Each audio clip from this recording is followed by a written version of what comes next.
Hey you guys, so I want to tell you a little bit about my story and how I use functional medicine in my own life to help with my own health.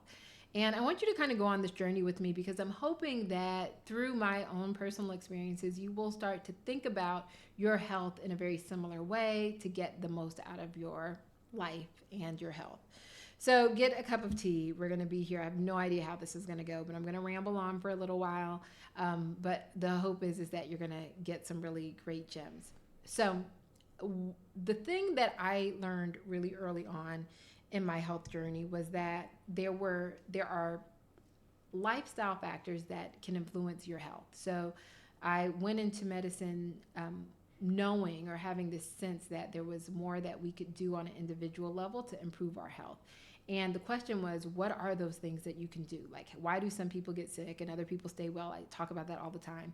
But then when I realized that there were things you can actually do to keep you well, then I went on a mission to figure out what those things were and how I could incorporate them into my life. And as a result of that, I came up with these 7 areas that I really focus on. And I'll run them down, but I'm going to talk about in this video how I approach each of these areas in my own personal life. So the 7 areas are personal life, which is all about intention, food life, which is about nutrition and food, sleep life, which is about sleep, fit life, which is about fitness, detox life, which is about toxins, resilient life, which is about stress, and then connected life, which is about connection. And these 7 areas are based off of a scientific concept called epigenetics. I'm not going to talk about that today, but know that epigenetics is the science beyond about how your environment influences your genes that impacts your overall health and well-being. And the key with functional medicine is focusing on the things that we have control over.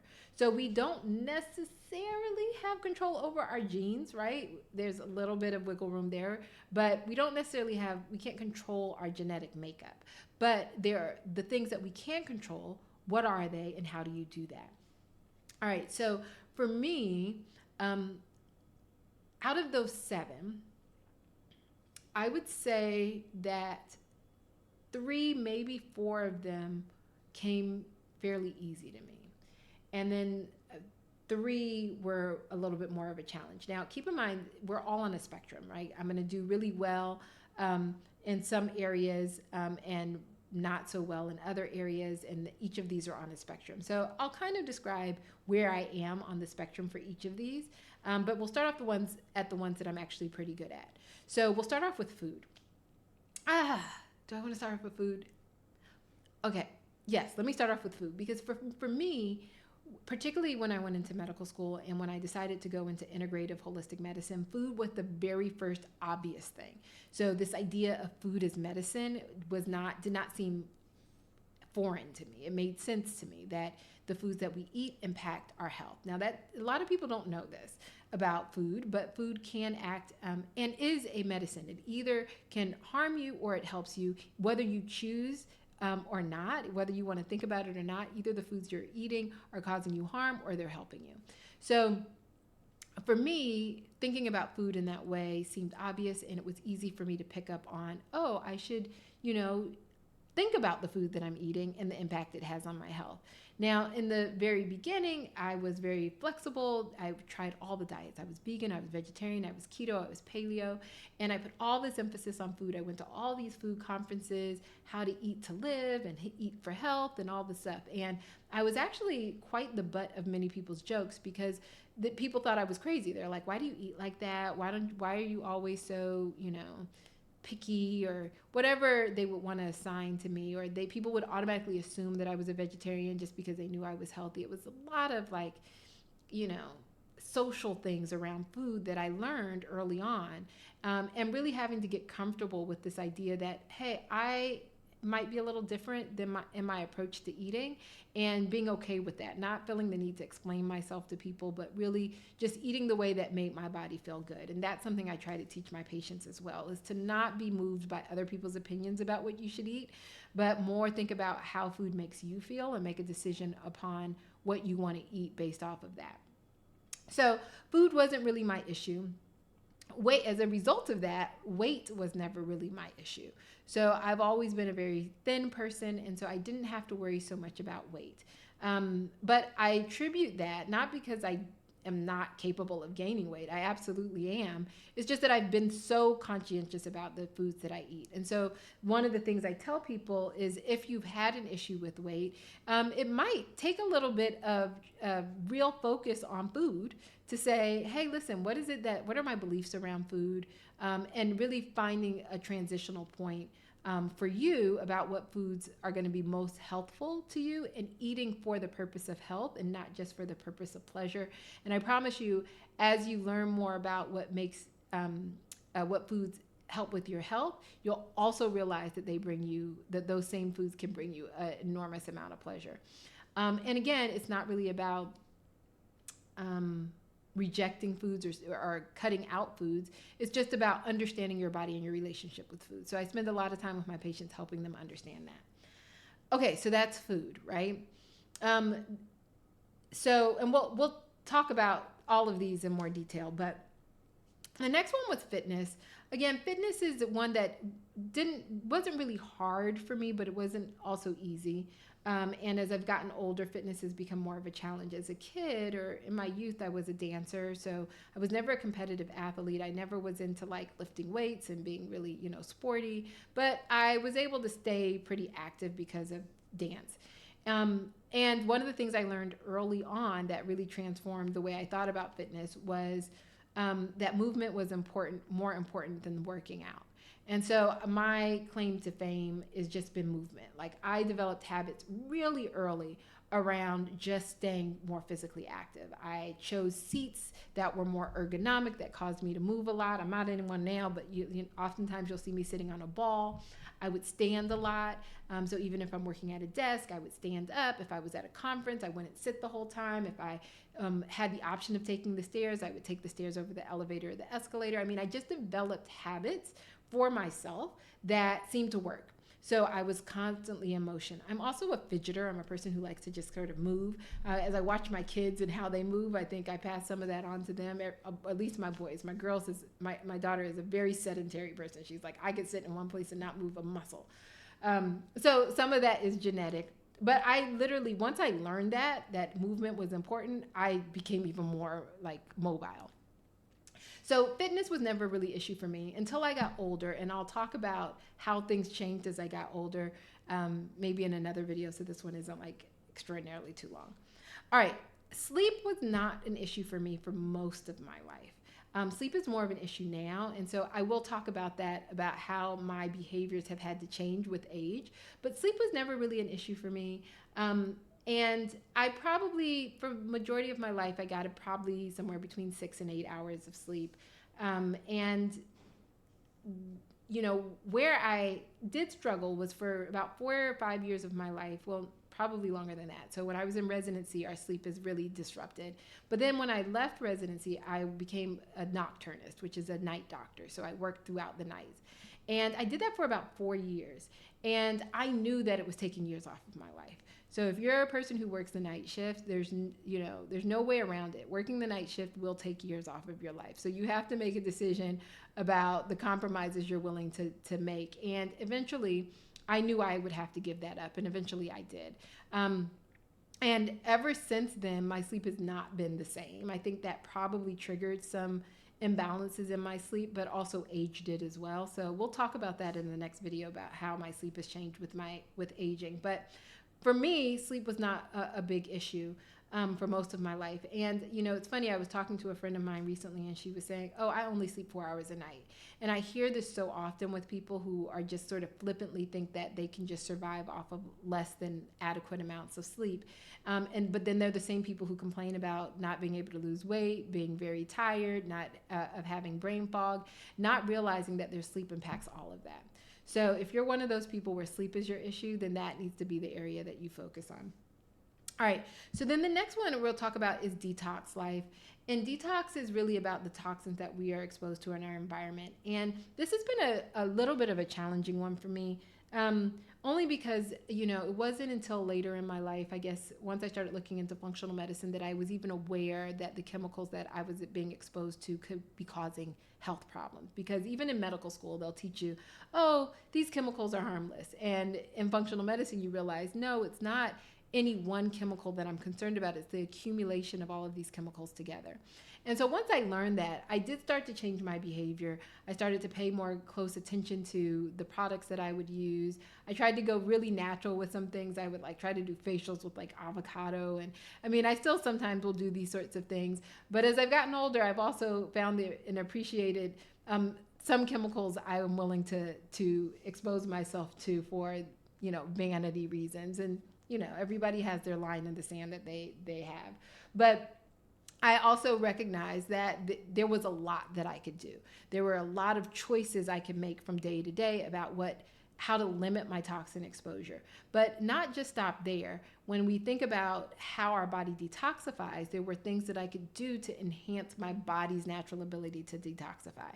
So there are things that I do now, like go to the sauna and sweat, or I'll do hot yoga as a way of sweating. I eat lots of vegetables for the purpose of detoxification. And there's just, I'm really conscientious of all of the things that I can control. So like the types of bottles that I drink out of, or my glassware, or the choice between products that are more toxic versus not, organic versus not. So I'm making conscious decisions every single day where I'm limiting my toxin exposure while enhancing my body's ability to detoxify. Okay, so detox is the next one. Is that one. So the next three, I would say I have probably struggled with my entire life more than the other ones. Now, again, all of these are on a spectrum. I've kind of described them in the order of the ones that are easiest for me to the ones that are most difficult. And so the next three that are left over are personal life, resilient life, and connected life. And I would say that resilient life would be next in line for me. And resilient life has to do with how we manage stress. And the reason why that one I would put, I guess it's fifth on my list, is because I've always recognized the importance of stress. As I've gotten older, I've have a greater appreciation for the impact that stress has. And so I do remember in medical school, was I in medical school? No, when I was in residency. Well, even in medical school. When I was in medical school, I was really into like traditional Chinese medicine and understanding the mind-body connection.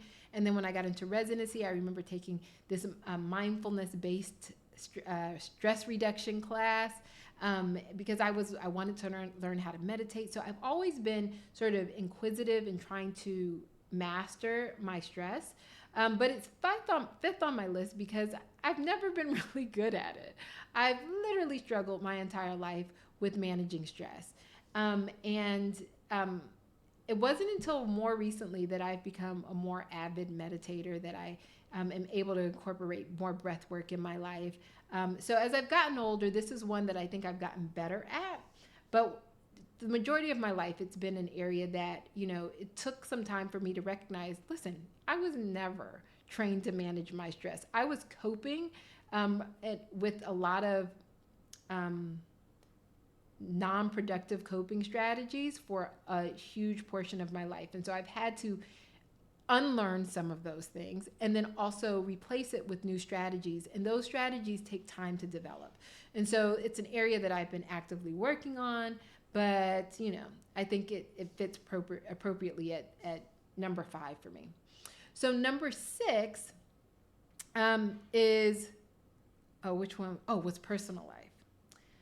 So personal life is all about intention. And I will have to say,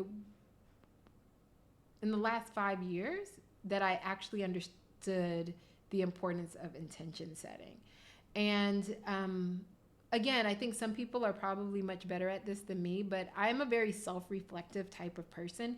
But really being able to act in intention and really think about my intention and my purpose and allow that to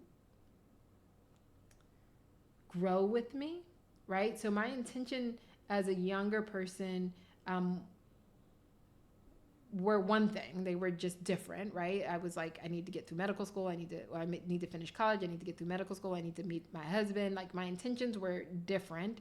And I would say that they were very, I don't want to say materialistic, but they were very much like not about my inner truest self, which is what personal life is about. It's about really knowing your deepest and inner self so that you can make decisions coming from the person who you truly are.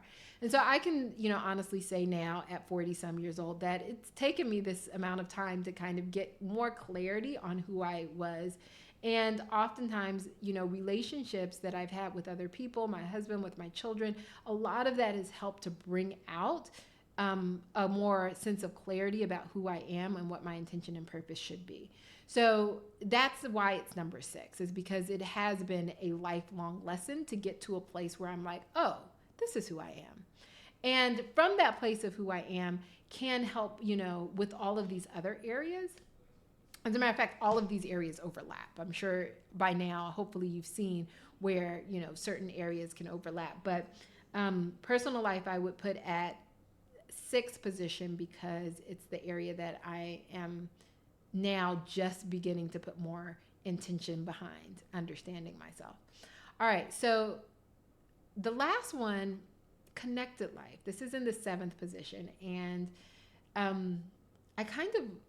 feel almost a little bit embarrassed to talk about how connection is my weakest link, I would say. Where other people might struggle with food or fitness, but tend to be much more social and understand the importance of like social connection. I have to say that I've struggled with that my whole entire life. And it's not just because I'm like an introverted extrovert, extroverted introvert. It's not that. It really has to do with understanding the value of people. I have spent most of my life valuing what I could do. Like, can I get into medical school? What do I need to sustain myself? Really focusing on me, me, me, me. And to some degree, maybe even a little bit selfish to that end. And understanding my relationships, how the relationships that I nurture and invest in, that's not something that I spend a whole lot of time doing. I mean, even when I talk about, the decision to get married, I just assumed it was something that would happen, but never really took time to figure out what it would mean for me to be someone's wife or what it would mean to be somebody's mother. I just assumed that this would be just like, it should just come naturally to me, right? And I mean, I would hope to believe that the parts of it that did come natural weren't so detrimental, because I'm still married and my kids, I believe, still love me, and my mother still loves me, and my father still loves me, and my sister can get along with me. But so I don't think that it's not, it may not be obvious, or it wasn't obvious to me that it was a real problem until I started to realize how little I thought of other people. In the way that I now know that I should, and really understanding the value of other people. So it's not just about treating people. It's not that I walk around treating people like crap, but really understanding, really taking time to be like, no, I need to nurture this relationship. I need to build relationships with people, invest in friendships, invest in time being spent with my parents and my sister and my children. That was actually a challenge for me. And I don't know if maybe other women in my similar position where you spent your whole life focused on like accomplishing a specific goal. I think some women do a really good job of balancing work and family and life. And I think I did a decent job, but that's an area that I know requires a lot more effort for me. And just knowing that that's the area that I need to work on is really helpful, because I start to intentionally make decisions that foster that. So in this sort of series where I talk about my journey towards health, I'm going to talk about each of these individually. I'm going to talk about the things that I do to improve my eating, the things I do to improve my movement, and the things that I've been doing to improve my connection with others. And I'm hoping that through this series of me talking about this, you'll also start to be able to pick up on things that, oh, this is something I can start to implement into my own life. These are behaviors that I already do really well, and that maybe I can just find ways to enhance it. And so we'll go on this journey together. I'm hoping also to kind of go through my protocol So, one of the things that I've been working on more recently is doing for myself what I do for my patients, which is create a lifestyle protocol that I can work through. And it really covers each one of these areas in detail. And I can talk about how I use my own framework to improve my own health, because I am on the journey with all of you trying to optimize my health, hormones, and longevity. So I will see you guys in the next video.